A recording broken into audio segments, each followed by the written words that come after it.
Assalamualaikum warahmatullahi wabarakatuh. Waalaikumsalam warahmatullahi wabarakatuh. Alhamdulillahi rabbil alamin. Wassalatu wassalamu ala ashrafil anbiya'i wal mursalin Sayyidina wa maulana Muhammadin wa ala alihi wa ashabihil mujahidin at-tahirin, amma ba'd. Saudara hadirin kaum muslimin rahimakumullah, sebagai yang kita maklum bahwa Islam bertujuan memelihara kemuliaan manusia yang diciptakan fi ahsani takwim, dalam bentuk yang paling sempurna. Arak atau minuman keras jelas merupakan hal yang merusak dari berbagai aspek kehidupan, entah kesehatan tubuh, entah pertumbuhan akal, ketentraman rumah tangga, ketentraman masyarakat, bangsa dan negara. Cobalah sejenak kita adakan penyelidikan. Kalau masuk kita ke dalam penjara, melihat sel-sel di sana, berapa banyak yang mendekam di sel karena urusan minuman keras. Masuk kita ke rumah sakit, berapa banyak yang dirawat akibat minuman keras, akibat stres yang dialaminya. Berapa banyak rumah tangga berantakan, berapa banyak pembunuhan terjadi, pemerkosaan terjadi akibat daripada minuman keras ini. Yang paling ironi kalau dia sudah menyerang anak-anak muda kita. Padahal kita tahu remaja pemuda adalah bentuk miniatur daripada kehidupan suatu bangsa. Akan bagaimana warna Indonesia 20, 30, 40 tahun yang akan datang, remaja dan pemuda kita jawabannya.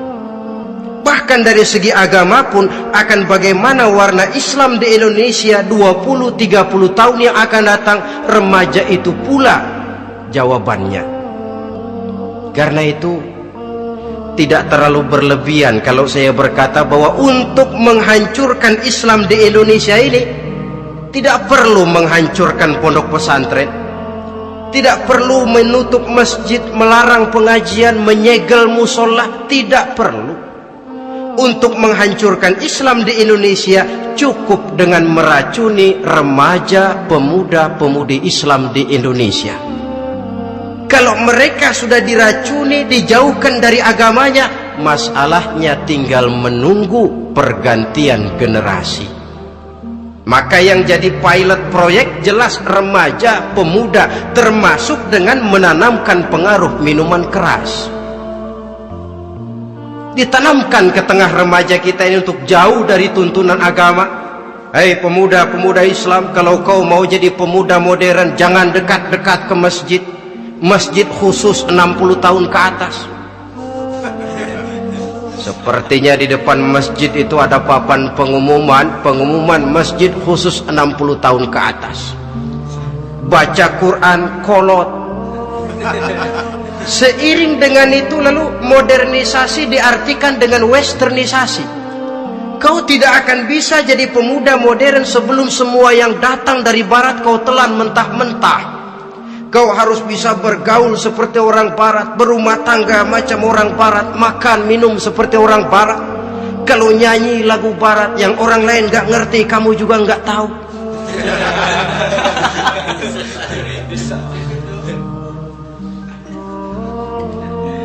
Anutlah itu free love yang pada gilirannya akan mengarah kepada free sex alias samenleven. Isaplah itu ganja, morfin, narkotik. Jikalau sudah terlena kita dengan itu, maka kehancuran suatu bangsa sesungguhnya sudah dimulai. Penyakit minuman keras ini bukan cuma penyakit zaman ini. Masyarakat yang dihadapi oleh Rasulullah Sallallahu Alaihi Wasallam 14 abad yang lalu juga masyarakat yang kemaruk dengan minuman keras. Arab jahiliyah kalau sudah minum arak mabuk, tidak cuma minum, dia mandi pakai arak. Sistem pendidikan yang disampaikan Islam bijaksana. Mula-mula diberikan gambaran bahwa arak itu walaupun ada manfaatnya tapi ada bahayanya, dan bahayanya jauh lebih besar daripada manfaatnya. Tahap kedua diberikan pesan jangan mendekati solat dalam keadaan mabuk. Padahal solat 1 hari 1 malam 5 kali, artinya makin jauh saja dia dari arak itu. Pada saat kondisi iman sudah memungkinkan, barulah turun vonis bahwa arak itu najis, perbuatan setan, jauhi. Yang ironi yang saya katakan tadi, racun mereknya madu. Kadang-kadang kita dibuai dengan iklan yang tidak mendidik. Saya pernah lihat ada iklan misalnya, Anda ingin modern, majulah bersama minuman ini. Atau minuman ini lambang pergaulan dunia yang maju. Modern diukur dari minuman. Yang jadi korban akhirnya remaja dan pemuda-pemudi kita. Saya teringat satu analisa dari Rasulullah sallallahu alaihi wasallam.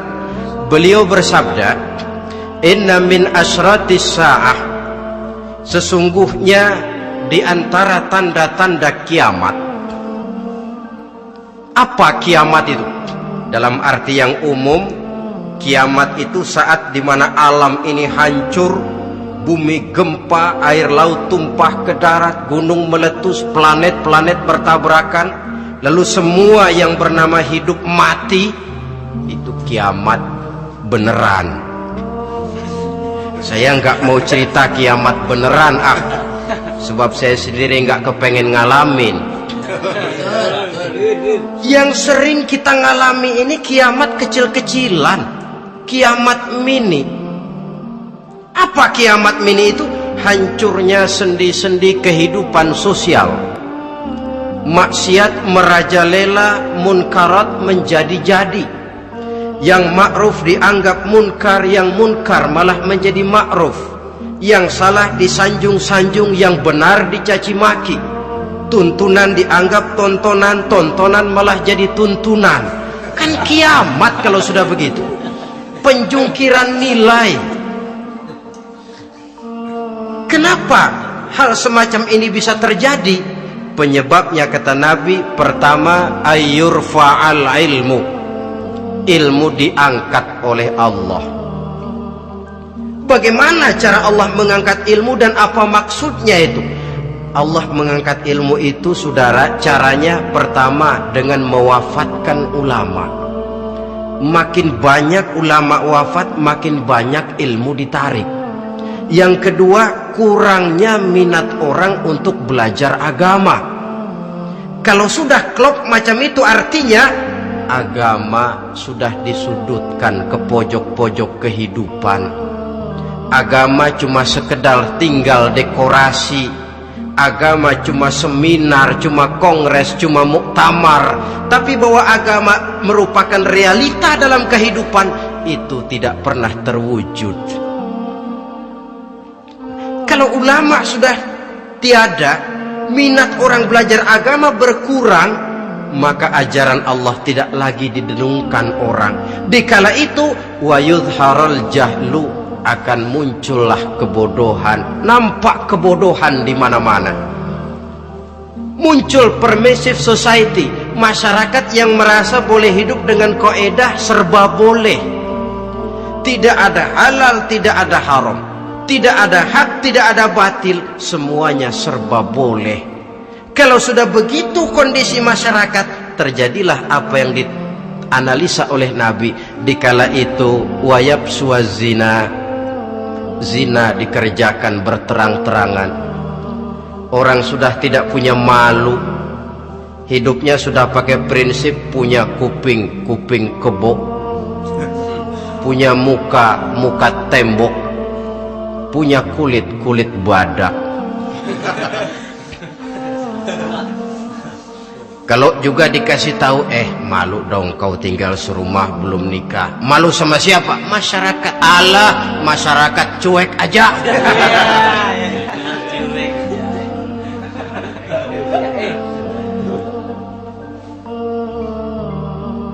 Bukankah realita kalau kita ikuti surat-surat kabar, berapa banyak sudah gadis-gadis bergelimpangan jadi korban, berapa banyak bayi-bayi yang lahir ke alam ini tanpa harus tahu kemana dia mesti manggil bapak, yang akhirnya mengalami keterakisan, dimasukkan ke dalam kantong plastik, dibuang ke tempat sampah. Kalau itu sudah terwujud, muncul efek negatif yang kedua, wa yushrabal khamr, arak, minuman keras jadi kebanggaan. Anak muda belum nyohor kalau belum bisa mabuk. Yang nggak mabuk dianggap kolot, kampungan loh, bikin malu, baru kena segelas saja udah miring, cengeng. Temen kita no hebat, sampai nyungsep di got. Yang nyungsep hebat. Ya kalau cuma yang hancur kehidupan pribadi, tapi kalau sudah menyangkut masa depan, yang berarti masa depan suatu generasi adalah merupakan masa depan daripada suatu bangsa. Begitu kerasnya Islam ini melarang minuman keras, sampai bukan cuma sekedar meminumnya saja yang diharamkan, tetapi juga dilarang mengimportnya, memproduksinya, membuka warung yang menjual minuman keras, atau bekerja di tempat penjualan minuman keras. Ada juga yang nyerempet-nyerempet, Pak, kalau sedikit kan nggak apa-apa, nggak mabuk ini. Nah, saya ingatkan hadis Nabi diriwayatkan oleh Imam Ahmad, Abu Daud dan Turmuzi. Nabi bersabda, ma askara kathiruhu faqaliluhu haramun. Apa yang banyaknya menyebabkan mabuk, sedikitnya pun tetap haram hukumnya. Memang barangkali mungkin ada manfaatnya, tetapi bahayanya jelas lebih besar ketimbang manfaat yang bisa timbul daripada jenis minuman keras itu sendiri. Dalam hadis lain Nabi pesankan, man kana yu'minu billahi wal yawmil akhir fala yaq'udu ala ma'idatin taduru 'alaiha al-khamru. Siapa yang beriman kepada Allah dan beriman kepada hari akhirat, jangan dia duduk di dalam satu pertemuan yang di dalam pertemuan itu diedarkan minuman keras. Masuk ke dalam lingkungan macam itu saja tidak diperkenankan. Kenapa? Asyariku fi syarri syarrun. Bersekutu dengan kejahatan, jahat juga hukumnya. Semalam kamu mabuk ya? Enggak, temen, saya cuma ngebeliin aja kok. Apalagi ngebeliin.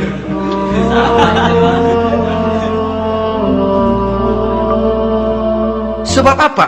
Dalam keadaan mabuk, orang tidak lagi bisa berpikir secara logik. Daya kontrol hilang, artinya perbuatan sudah tidak terkontrol lagi. Yang pertama. Yang kedua, IQ tidak akan tumbuh dan berkembang secara normal seperti yang kita harapkan. Yang ketiga, harga diri akan runtuh, hancur di tengah masyarakat. Bayangkan kalau tengah malam kita digotong orang, diantar ke rumah kita. Dengan kondisi macam itu masih punya muka kita untuk tegak di tengah masyarakat, masih punya harapan kita untuk tumbuh menjadi pemimpin, sementara orang terkenang, ini kan yang kemarin malam gua gotong, dia lagi mabuk. Harga diri, kepribadian. Jangan lupa saudara, kita hidup di tengah masyarakat. Masyarakat itu punya hukum yang tidak tertulis, tapi lebih kuat dan lebih kejam daripada hukum tertulis. Orang bilang, sekali arang tercoreng di dahi, seumur hidup orang akan tetap ingat. Makanya Rasulullah dalam hadis memberikan tamsil untuk adik-adik remaja muslim ini, masalul mu'min kamasalin nahli. Perumpamaan orang yang beriman itu persis seperti tawon. Mentalitas orang mukmin persis tawon. Apa Apa mentalitas tawon? Kalau kita ngaji bab tawon, kita renungi apa keistimewaan tawon. Saya lihat-lihat, ternyata tawon itu punya 4 keistimewaan. Pertama, tawon itu yang dihisap selalu saripati bunga. Bagus makanannya.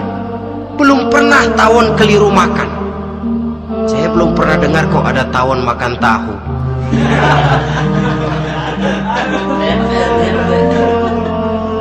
Yang dimakan selalu saripati bunga. Artinya apa? Orang mukmin perutnya itu perut selektif. Yang dimakan yang baik-baik, yang diminum yang baik-baik. Yang baik menurut agama itu adalah yang halal, thayyibat. Perutnya selektif, bukan perut asbak. Kalau asbak puntung apa saja masuk ke dalamnya. Tapi mukmin perutnya ini selektif. Daging kambing masuk, tahu masuk, kangkung masuk, kodok minggir, air kelapa minum, kopi minum. Tapi kalau sudah berbau minuman keras, minggir. Sebab apa? Makanan dan minuman yang kita masukkan ke dalam perut besar ini akan digiling dalam perut besar,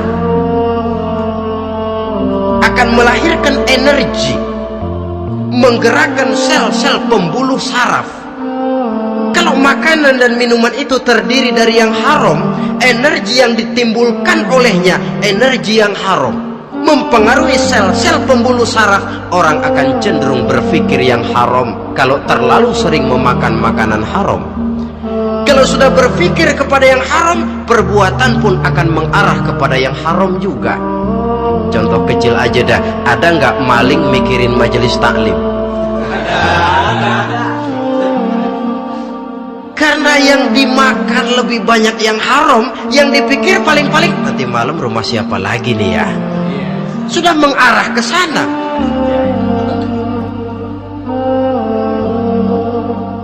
Saripati bunga yang dimakan tawon itu. Lalu tawon yang kedua saya lihat yang dikeluarkan selalu madu.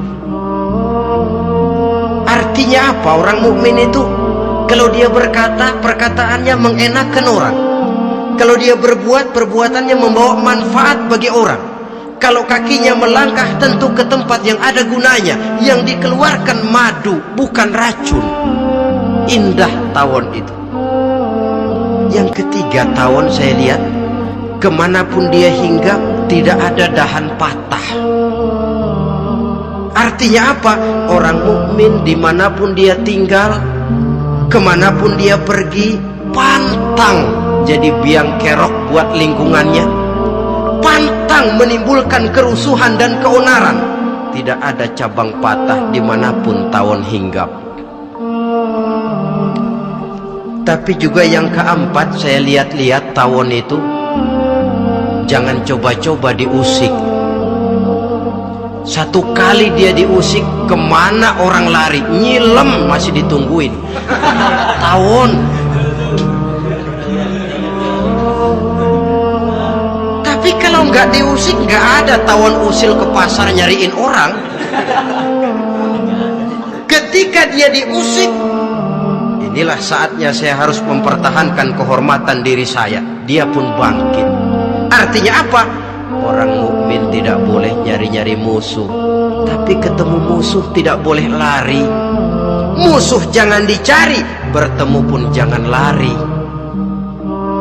Mentalitas orang mukmin seperti tawon, yang dimakan baik, yang dikeluarkan baik. Kemana dia tinggal tidak menimbulkan keonaran buat masyarakat, tapi juga sanggup menjaga dan mempertahankan kehormatan dirinya. Kalau konteksnya dengan masalah yang sedang kita bicarakan, minuman keras, saya katakan tadi, kita kadang-kadang salah pilih, tertipu oleh racun yang bermerek madu. Ada minuman empuk, nyari yang keras, salah pilih. Ketahuan orang bikin pel buat anjing, manusia yang nelen. Akhirnya miring kayak anjing. Saudara, mari kita renungi An-Nisa ayat 140. Allah Subhanahu wa ta'ala mengingatkan, qad nazzala alaikum fil kitabi an idza sami'tum ayati llahi yukfaru biha wa yustahza'u biha fala taq'udu ma'ahum hatta yakhudu fi haditsin ghairi innakum idzam misluhum. Sungguh kata Allah, telah diturunkan kitab Al-Quran ini kepada kamu, yang apabila kamu dengar ayat-ayat Allah itu diingkari orang, diejek-ejek orang, fala taqudu ma'ahum, jangan kamu duduk bersama orang-orang semacam itu. Bagaimana mengejek ayat-ayat Allah? Misalnya, tahu kalau minuman keras itu diharamkan, tapi masih minum juga, itu kan mengejek ayat namanya.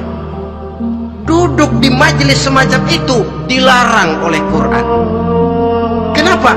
Innakum izam misluhum. Kalau kamu juga duduk di majelis semacam itu, kau dan mereka sama saja, kata Quran. Sama saja. Tahu kalau minuman yang memabukkan itu diharamkan agama, tapi diminumnya juga mengejek ayat Allah. Duduk di tengah kelompok mereka berarti ikut mengejek ayat Allah.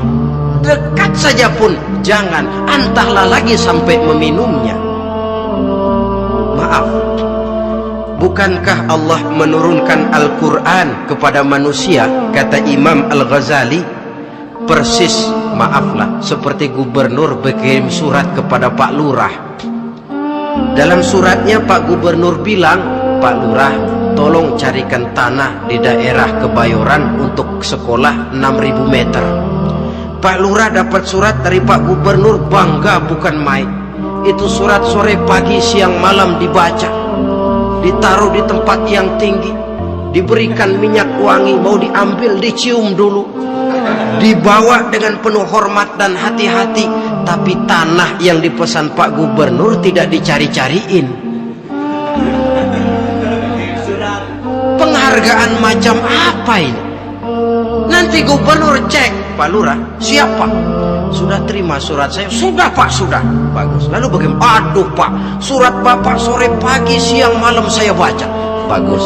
Apalagi Lurah? Surat Bapak saya taruh di tempat yang tinggi Pak. Saya pakaiin minyak wangi, mau saya ambil saya cium dulu, saya bawa dengan penuh hormat dan hati-hati. Bagus Lurah, kau memang hormat sama atasan. Cuman Lurah, tanahnya udah dicariin belum? Nah yang itu belum tuh Pak, belum. Kata gubernur, bagus Lurah, besok berhenti lo ya.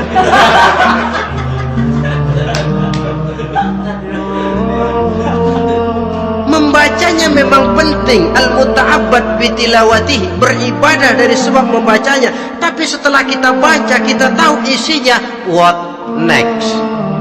Mau apa kita dengan isinya itu? Jangan yang kita baca kita injak-injak. Itulah ironinya, bagaimana Quran itu mau membawa keberkahan dalam hidup ini, kalau yang kita baca sering kita injak-injak. Dalam kehidupan kita baca ayat, wa ahallallahu al-bai'a wa harramar riba. Allah halalkan jual beli, Allah haramkan riba, tapi renten ditelan terus.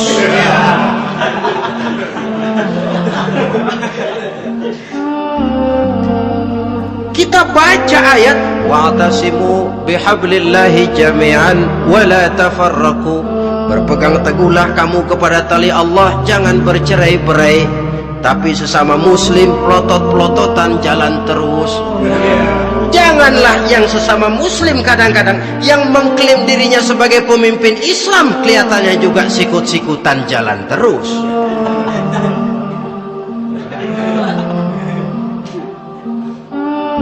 Sehingga tidak heran kalau orang bilang di bawah ngamalin ayat kursi, sudah sampai di atas ayat hilang, tinggal kursi saja yang diamalin. ironi dan menyedihkan. Perjalanan panjang memang saatnya kita menunggal dengan Al-Quran ini, tetapi prosesnya memang harus kita mulai dari sekarang. Perkara kapan proses ini selesai itu bukan masalah kita, tapi bahwa kita sudah memulai suatu proses, itulah yang diharapkan. Hadirin yang saya hormati, oleh karena kerasnya peringatan Islam terhadap minuman keras, pernah satu hari seorang lapor kepada Khalifah Umar bin Abdul Aziz bahwa ada sekelompok orang berkumpul meminum minuman keras. Kata Khalifah Umar bin Abdul Aziz, dera mereka, hukum, cepat. Ya Khalifah, kenapa? Di tengah mereka ada juga orang yang Ramadan biasa puasa. Begitu, iya, yang biasa puasa duluan hukum. Kenapa? Mengerti memang lebih besar resikonya daripada tidak mengerti. Kalau yang tidak mengerti dilatar belakangi oleh kebodohan, barangkali masih bisa ditolerir, masih bisa dimaklumi. Ini toh sudah tahu mau puasa, kenapa berkumpul di majelis yang ada minuman keras? Tapi memang kelompok ini kan memang selalu ada. Kita lihat dalam masyarakat itu kan ada 4 kelas itu. Pertama, ada orang yang tahu perintah dan tahu larangan. Ini the first class, kelompok terbaik. Perintah tahu dia kerjakan, larangan tahu dia jauhi. Ini orang terbaik. Yang kedua, ada orang tahu perintah tapi tidak tahu larangan. Perintah tahu, larangan tidak tahu. Sholat mau, puasa mau, zakat fitrah bayar, nyolong mau, mabuk ayo. Perintah tahu tapi larangan tidak tahu, akhirnya semua dikerjain. Barangkali yang rada bingung malaikat bagaimana nyatatnya ini, kotor absen. Gelas yang ada di hadapan saya ini, kalau semua diisi air putih macam ini, kan jelas bisa diminum orang. Kalau semua diisi bensin, jelas bisa diminum motor. Tapi kalau separuh diisi air putih, separuh diisi bensin, kacau. Kalau gelas yang ada di hadapan saya ini sepenuhnya diisi air putih, jelas bisa diminum orang. Kalau sepenuhnya diisi bensin, juga jelas bisa diminum motor. Yang repot kalau separuh diisi air putih, separuh diisi bensin, kacau statusnya. Orang minum mabuk, motor minum pun mogok. Dijual juga tidak laku barang campuran. Inilah makna pernyataan Allah, wala talbisul haqqa bil batil. Jangan kamu campur adukan antara yang hak dan yang batil. Perintah dikerjakan, larangan pun dikerjakan juga. Kelompok ketiga, ada pula manusia yang tahu larangan tapi tidak tahu perintah. Larangan tahu tapi perintah tidak tahu. Jahat sama tetangga tidak, mencuri tidak, mabuk tidak, zina tidak, sholat tidak, puasa tidak, polos, semua serba tidak. Dan yang terakhir, kelompok keempat, perintah tidak tahu, larangan pun tidak tahu. Ini masuk kelompok makhluk gratis. Misalnya kambing, ayam, kerbau, itu kan makhluk-makhluk yang memang perintah tidak tahu pun larangan juga tidak tahu. Nah, dalam hubungannya dengan ini, saya mengajak, marilah kita berusaha sekuat mungkin menjauhkan diri dari minuman keras yang jelas bahayanya dengan hidup tidak jauh dari bimbingan agama. Hadirin kaum muslimin rahimakumullah. Kawan seiring dan sejalan dari minuman keras, judi namanya. Saudara kembar barangkali. Yang satu sering menimbulkan yang lain, tetapi bukan tak jarang keduanya berjalan berdampingan. Posisi judi dan arak ini dalam Quran sama bahayanya. Apa sebab? Mentalitas judi adalah mentalitas circles, lingkaran setan. Artinya yang menang biasanya ketagihan, yang kalah biasanya penasaran. Ini yang menyebabkan orang tidak mau berhenti. Kalau dia menang, dia ingin mencoba untuk menang dalam jumlah yang jauh lebih besar lagi. Kalau dia kalah, dia penasaran, kenapa hari ini kalah? Barangkali sial, besok malam saya tebus. Mental semacam ini memang sulit untuk berhenti. Kenapa judi diharamkan dalam Islam? Pertama, seorang muslim di dalam berusaha mencari harta, dia harus mengikuti sunnatullah. Kata kita orang muslim, hukum alam kata orang sekarang, natural of law bahasa kerennya. Berusaha menurut hukum kausal, memasuki rumah dari pintunya, menunggu suatu akibat dari sebab yang kita lakukan, bahwa kalau begini mesti begitu. Karena kita memang terikat oleh permainan yang disebut hukum alam ini. Hidup bukan undian, jangan mengharap untung besar tanpa mau peras keringat.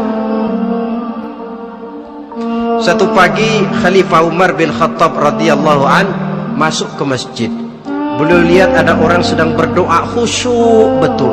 Ditunggunya 2 menit, 3 menit, sampai 10 menit lebih belum juga selesai. Agak lama orang itu berdoa. Selesai berdoa, dihampiri orang itu oleh Sayyidina Umar. Beliau tanya, "Saudara, lagi apa?" Tadi itu berdoa ya Khalifah. Minta kepada Allah? Tentu minta kepada Allah. Minta apa kamu? Minta rezeki.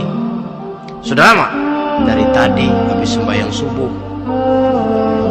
Dapat? Belum. Ya memang kata Sayyidina Umar, inna sama la tumtiru zahaban wala fiddatan. Langit itu tidak mungkin akan menghujankan emas, tidak mungkin pula menghujankan perak. Jadi orang dilarang duduk bermalas-malas menunggu keajaiban yang datang dari langit. Karena memang hidup ini bukan undian. Jadi jangan mengharap untung besar tanpa mau peras keringat. Di dalam berusaha kita terikat oleh sunnatullah. Kalau begini sebab penyebabnya, akan begini akibat yang ditimbulkannya. Yang kedua, Islam menjadikan harta manusia itu sebagai benda berharga yang dilindungi. Mengambilnya dengan judi termasuk memakan harta orang lain dengan cara yang batil. Yang ketiga, judi itu sendiri dapat menimbulkan permusuhan dan pertentangan antara para pemain itu sendiri. Meskipun kelihatannya kompak duduk dalam satu meja yang saling berhadap-hadapan, yang kalah kelihatannya pasrah, tetapi kan itu cuma kulit permukaan. Batinnya bagaimanapun juga yang kalah itu tetap mendendam.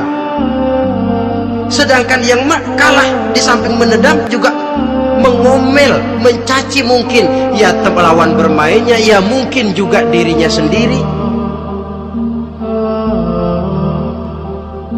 Dan yang keempat, judi itu merusak aktivitas hidup, membuat orang membuang waktu dengan tidak terasa, dan yang pada gilirannya melupakan orang kepada tanggung jawab. Wah, kalau sudah memegang kartu, konon kabarnya, saya sendiri alhamdulillah belum pernah, lupalah orang anak, lupalah orang kepada istri, lupalah orang kepada tanggung jawab. Waktu pun berlalu tanpa terasa. Apalagi kalau sudah diiming-iming oleh gambaran akan memperoleh keuntungan yang besar. Termasuk di dalam judi itu undian, apapun namanya. Yang usaha ke arah ini seharusnya tidak dipermudah, walaupun dengan embel-embel dana kemanusiaan, sumbangan sosial. Dan saya tidak begitu yakin, saudara, bahwa bangsa Indonesia ini sudah begitu menipis rasa kemanusiaannya sehingga untuk berlaku sosial mesti diimbangi dengan hadiah sekian juta rupiah. Saya tidak percaya bahwa umat Islam di Indonesia sudah begitu tipis rasa kasih sayangnya kepada sesama sehingga sulit mengeluarkan bantuan kalau tidak diimbangi dengan hadiah yang sekian puluh juta rupiah. Yang saya khawatir apa? Pada gilirannya di negeri ini akan makin banyak penghayal-penghayal kelas berat, tukang-tukang lamun kelas tinggi, yang hidup cuma ngumpulin jikalau andai kata umpama misalnya orang sudah kemana-mana kita masih menghitung jikalau.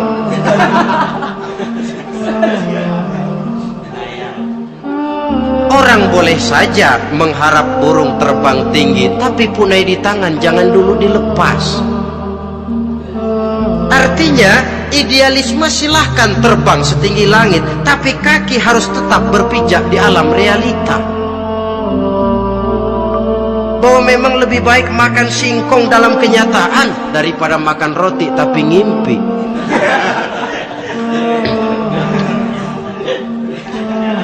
Kadang anaknya menangis, "Pak, minta jajan, ada uang 200 rupiah. Sudahlah, sabar, kau jangan jajan, nanti bapak beliin kalau tembus 100 juta nih." Akhirnya yang 100 juta tidak, anak pun kelaparan. Bukankah akan jadi masalah bagi semuanya? Belum lagi rasa sayang kepada harta yang sudah dia miliki, entah itu tanah, rumah, kendaraan. Kalau sudah kadangkala di meja judi, hilang rasa sayang kepada benda itu. Ada rumah-rumahnya dilelang, ada kendaraan-kendaraan jadi taruhan, ada jam tangan pun copot tanpa terasa. Maka berapa banyak rumah tangga berantakan, istri minta cerai, orang jadi nekat merampok, orang jadi nekat mencuri, korupsi kalau dia pejabat. Akibat apa ini? Pengaruh yang namanya judi. Saudara kaum muslimin, ma'asyiral muslimin rahimakumullah. Itu sebabnya di dalam surah Al-Maidah ayat 90 Allah menekankan, innamal khamru wal maisir wal ansab wal azlam rijsun min amali syaitan fajtanibuhu la'allakum tuflihun. Sesungguhnya arak, judi, berhala, mengundi nasib itu rijsun. Ya Allah, jarang benar Quran menggunakan kalimat rijsun. Rijsun ini sudah merupakan puncak kekotoran. Bapak moyangnya najis, itu rijsun. Rijsun, kotor. Sudah kotor ditambah pula min amali syaitan, pekerjaan setan. Wajtanibuhu, jauhi. Jangan sampai main, dekat saja tidak boleh, jauhi.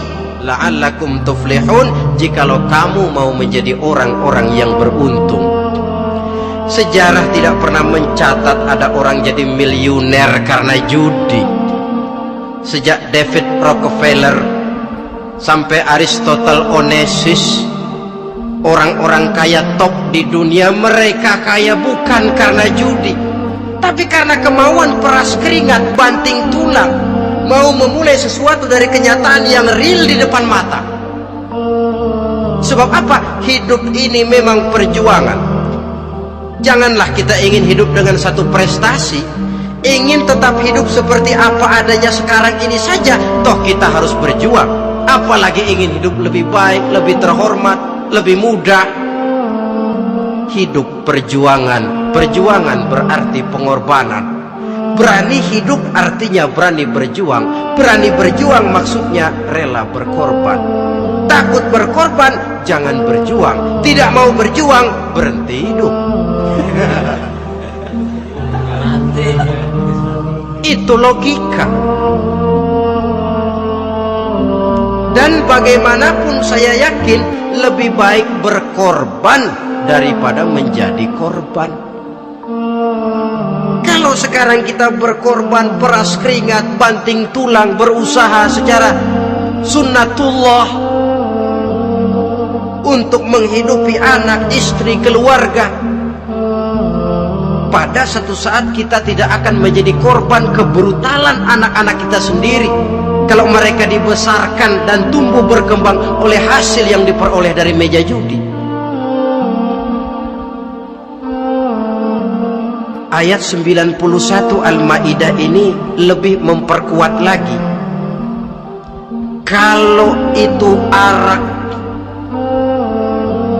judi, berhala, mengundi nasib adalah perbuatan setan, sebenarnya setan mau apa sih?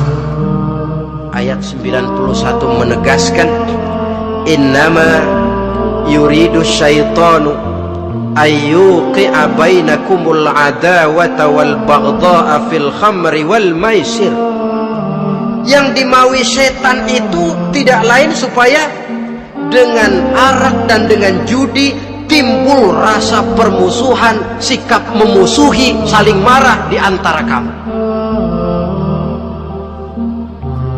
Coba, biasanya dalam meja judi sudah loyo, waktu juga sudah berlarut-larut. Yang menang mau berhenti, apa yang kata yang kalah? Berhenti dah, gue wacok loh. Enak bener, gue lagi kalah, lu berhenti. Coba kira-kira kapan akan selesai permainan? Akan timbul permusuhan, akan timbul rasa dendam, kesumat yang ditanamkan oleh setan. Karena memang baik arak, baik judi, baik berhala, baik mengundi nasib, itu semua permainan-permainan setan yang diberikan kepada kita untuk kita ikut andil bermain di dalamnya. Tatkala kita ikut terkena jerat setan, tertawalah mereka. Kenapa? Oh, makin banyak teman saya di neraka. Maaf, setan itu kan sudah tahu vonisnya. Ketika dulu dedengkotnya yang namanya iblis terusir dari surga, itu bikin semacam perjanjian dengan Allah. Tuhan, kenapa iblis? Gara-gara Adam saya terusir dari surga. Maka sejak saat ini Adam dan seluruh keturunannya adalah musuh bebuyutan saya. Saya akan gelincirkan mereka dari jalan. Silahkan iblis, goda mereka, tapi kau tidak akan mungkin bisa menggoda mereka kalau hamba-hambaku itu menjadi hamba yang ikhlas. Hanya hambaku yang ikhlas yang tidak mungkin kamu goda, yang lain barangkali bisa. Sejak saat itulah iblis memproklamirkan permusuhan, dan dia sudah tahu betul vonisnya neraka. Tugas dia sekarang bagaimana mengumpulkan teman sebanyak-banyaknya ke dalam neraka. Hamba Allah saja yang tidak tergelincir kepada minuman keras dan judi. Hamba Allah yang ikhlas itu bagaimana? Yang ikhlas menjadi hamba Allah, dalam arti kata dan perbuatannya memang mencerminkan bahwa dia hamba Allah. Maaf, di zaman sekarang ini kan banyak orang cuma berkata saya hamba Allah mulutnya, tapi perbuatannya membuktikan dia hamba setan, hamba dunia, hamba harta, budak jabatan, budak nafsu. Tidak sesuai antara ucapan dan perbuatan. Sebab itu kata-kata hamba Allah kalau keluar dari mulut manusia itu murah, soalnya ngaku siapapun bisa. Tapi diakui atau tidak, ini yang kita belum tahu. Ada juga orang berdalih, saya akan masang kalau dapat nanti mau nyumbang masjid. Barangkali aja kalau nyumbang masjid disoriin dikit sama Tuhan.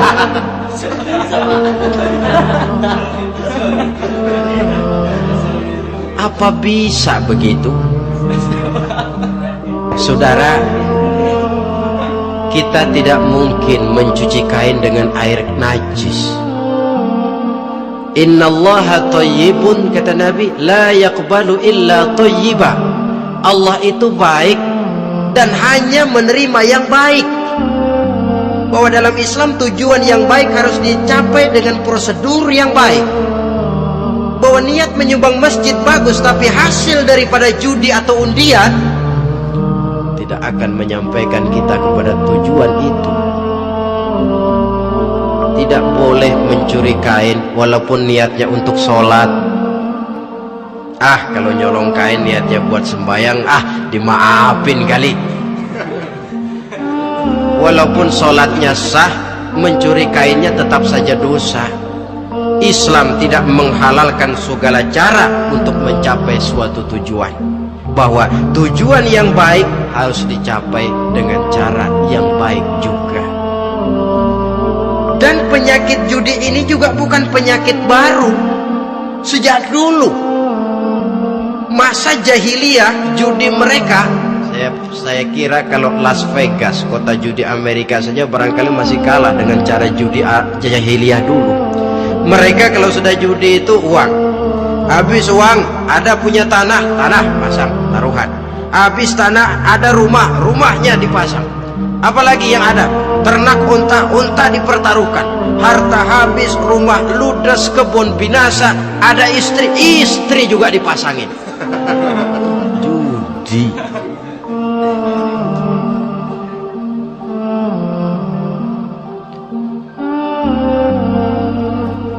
Kita sebagai muslim, oleh Al-Quran dijelaskan orang yang mempunyai dua tujuan hidup. Pertama, tujuan jangka pendek. Yang kedua, tujuan jangka panjang. Tujuan jangka pendek, dunia dan seluruh isinya. Tujuan jangka panjang adalah akhirat dan ridho Allah. Ini yang terpantul dalam doa setiap kita. Rabbana atina fid dunya hasanah wa fil akhirati hasanah. Tercapai tujuan jangka pendek fid dunya hasanah, dan tujuan jangka panjang wa fil akhirati hasanah. Untuk mencapai tujuan jangka pendek, merangkul dunia dan seluruh isinya, apa yang jadi modal utama? Pertama, pendidikan. Makin tinggi jenjang karier pendidikan yang kita tempuh, rasa-rasanya makin mudah menjangkau dunia dan isinya.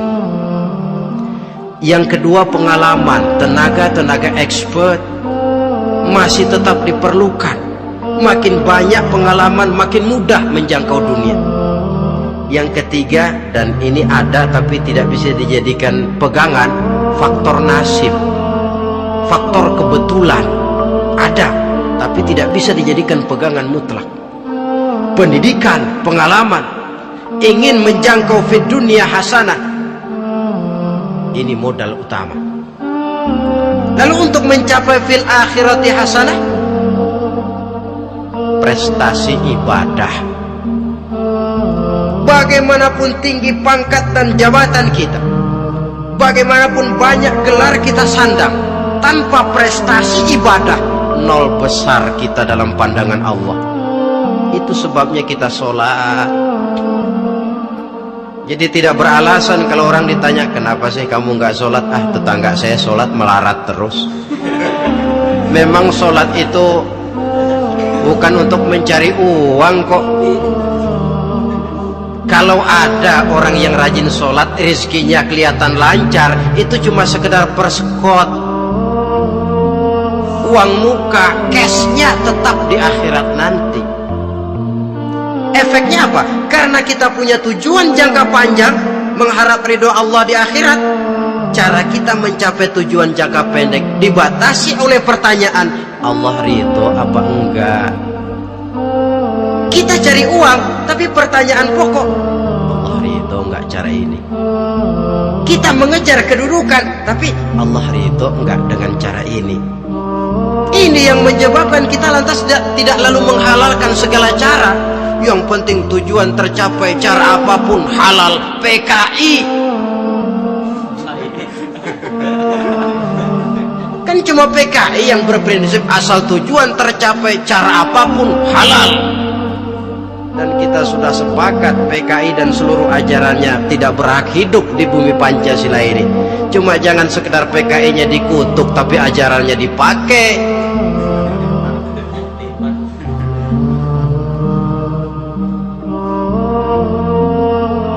Nah, untuk mencapai dua tujuan ini,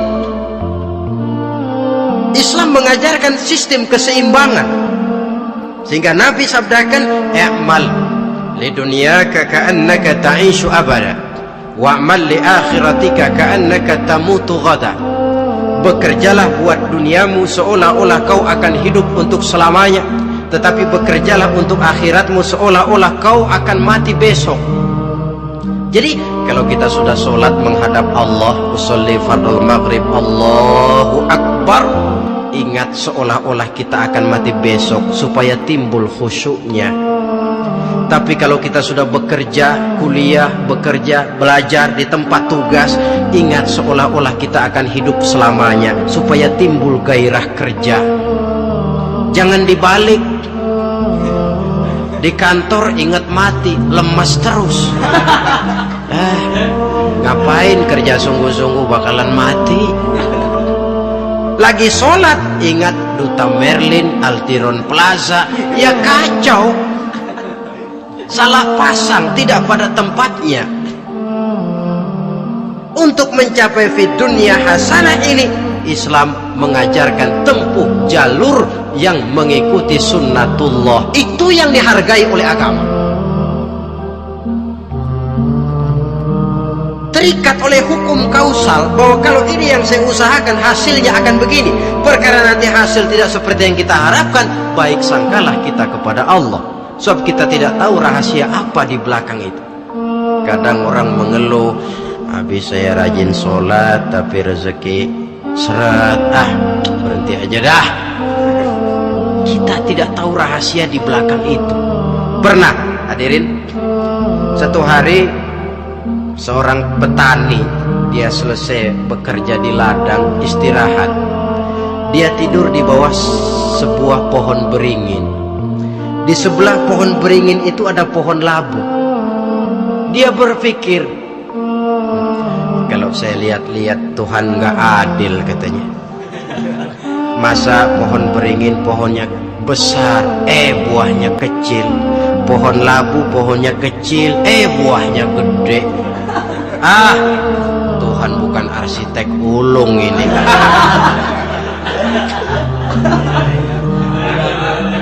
Mestinya supaya enak dilihat, beringin yang pohonnya besar buahnya sebesar buah labu. Pohon labu yang pohonnya kecil buahnya kecil saja sebesar buah beringin. Tidak adil Tuhan. Baru dia selesai berpikir Tuhan tidak adil, jatuh sebutir buah beringin tepat menimpa hidungnya. Dia terkejut. Astagfirullahalazim. Kalau begitu saya sadar katanya, Tuhan benar-benar adil. Coba kalau buah beringin segede buah labu, waduh kayak apa muka saya ini.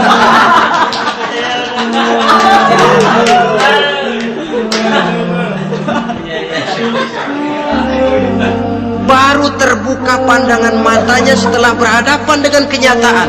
Baru keluar respek. Allah benar-benar adil. Padahal semenit yang lalu dia masih berkata, Tuhan bukan arsitek ulung. Tapi semenit kemudian setelah berhadapan dengan kenyataan yang real dia hadapi, wah, Allah benar-benar adil.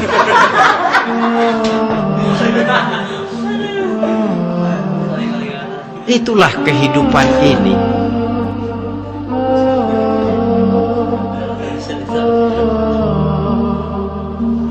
Saudara hadirin yang saya hormati, karena itu baik arak, baik judi, dua-duanya merupakan bahaya laten yang tidak hanya mengancam kehidupan agama, tetapi juga masyarakat, bangsa, dan negara, apalagi kalau sudah jatuh kepada generasi penerus.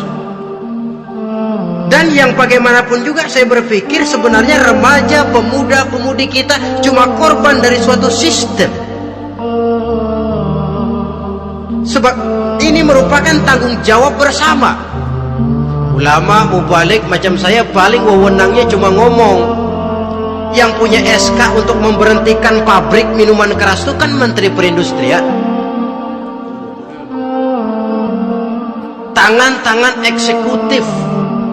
Sehingga kalau Nabi katakan, man ra'a minkum munkaran falyughayyir biyadihi wa illam yastati' fa bilisanihi wa illam yastati' fa biqalbi.